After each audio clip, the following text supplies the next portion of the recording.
Kwa majina naitwa Ibrahimu Isaya. Leo tumetoka safari ya China ambao tulienda tour kwa muda wa siku 7. Tukiwa tumepelekwa na kampuni ya Eternal International. Safari yetu ilikuwa ni nzuri sana. Tumejifunza mambo mengi.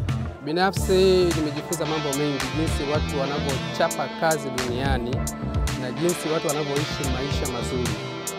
Nikaona kweli Tanzania na baadhi ya watu tumeridhika na wakati maendeleo hatuna. Kuna nchi zina maendeleo makubwa kama Katari, kuna nchi zina maendeleo makubwa kama China. Watu wana nidhamu, wanaenda na muda, wanafanya kazi kwa bidii, wanajituma. Kijana kwa mzee, wanachakalika, wanapambana. Pamoja na maendeleo walionayo, hawana majivuno, ni wakarimu mno. Kwa kweli tumejifunza mambo mengi.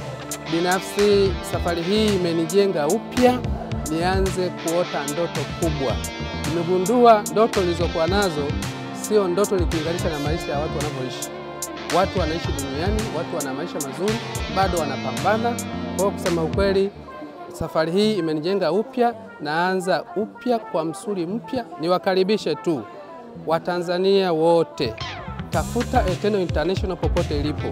Jiunge, fanya kazi, ikusapoti, uimarishe uchumi wako na utimize ndoto zako. Asanteni sana. Ni hayo tu. Eternal. Afya, kipato, amani na upendo.